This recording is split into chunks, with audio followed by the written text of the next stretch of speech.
Hello guys, welcome to my YouTube channel Nursing Education. Today we will discuss about blepharitis, which is a eye disorder. blepharitis क्या होता है? इसमें eyelids में inflammation हो जाता है. eyelids में inflammation को blepharitis कहते हैं. So let's discuss about blepharitis. First of all, definition of blepharitis.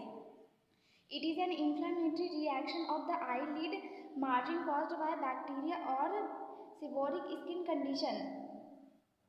Eyelid में इन्फ्लामेशन को ब्लीफराइटिस कहते हैं. This is the definition of ब्लीफराइटिस.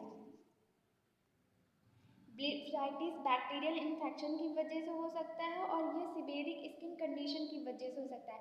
सिवेरिक skin condition dermatitis का एक टाइप है जिसकी वजह से आईलिड्स में इन्फ्लामेशन हो सकता है. This is the definition of blepharitis. इसमें आईलिड्स में इन्फ्लामेशन हो जाता है, इन्फ्लामेटरी रिएक्शन हो जाती है आईलिड्स के मार्जिन में, जो बैक्टीरिया की वजह से हो सकता है. बैक्टीरियल इन्फेक्शन की वजह से आईलिड्स में इन्फ्लामेशन हो सकता है या सिवेरिक स्किन कंडीशन की वजह से हो सकता है, which is a type of dermatitis. This is the definition of blepharitis. Now we will discuss about causes which is responsible for blepharitis. The exact cause of blepharitis is not clear. It may be associated with one or more factors including bacterial eyelid infection. Bacterial infection की वजह से हो सकता है. मेबोनियन gland dysfunction की वजह से हो सकता है. ड्राई आइज की वजह से ब्लीफराइटिस हो सकता है. पैरासाइट्स की वजह से हो सकता है. क्लोज्ड और malfunctioning oil glands in your eyelids. Eyelids की जो ऑयल ग्लैंड्स रहती हैं उनकी माल फंक्शनिंग की वजह से ब्लीफराइटिस हो सकता है. Rosacea, a skin condition characterized by facial redness. Allergy की वजह से ब्लीफराइटिस हो सकता है, including allergic reactions to eye medications की वजह से हो सकता है. कॉन्टैक्ट लेंस सॉल्यूशंस और आई मेकअप की वजह से भी ब्लीफराइटिस हो सकता है. सेवेरिक डर्मेटाइटिस की वजह से हो सकता है. Dandruff of the scalp and eyebrows और स्काल्प में अगर डैंड्रफ है तो उसकी वजह से ब्लीफराइटिस हो सकता है. फंगल आईलिड इन्फेक्शन, आईलिड में अगर फंगल इन्फेक्शन हुआ है उसकी वजह से ब्लीफराइटिस हो सकता है. आईलैश माइट्स और लाइस की वजह से ब्लीफराइटिस हो सकता है. These are the causes which is responsible for blepharitis. Now we will discuss about clinical manifestation in case of a blepharitis. Possibly recurrent styles of upper और लोअर लीड और both है.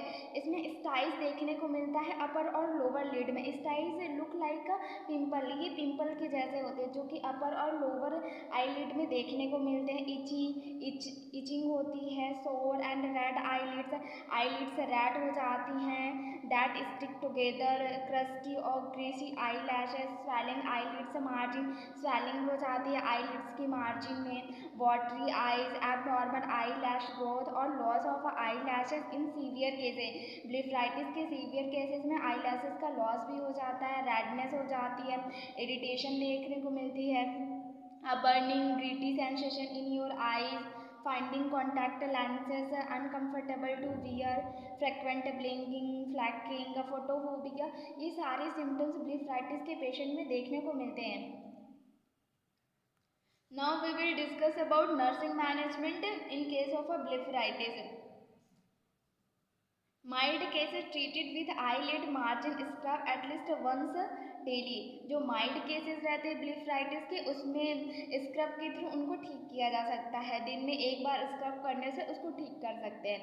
ए bacterial infection, antibiotic with steroids ointment is prescribed 1 to 4 times per day to eyelid margin. अगर bacterial infection की वजह से ब्लीफराइटिस हुआ है, bacterial infection है, तो हम पेशेंट को एंटीबायोटिक्स देंगे, उसके साथ स्टेरॉइड ऑइंटमेंट देंगे और दिन में 1 से 4 बार आईलिड मार्जिन पे लगाने के लिए पेशेंट को कहेंगे.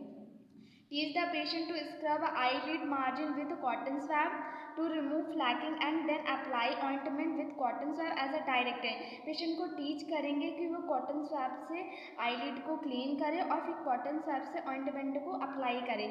ये सारी चीज़ें पेशेंट को टीच करनी है. These are the all about blepharitis. Thank you so much. If you like my video then like, subscribe and share my channel.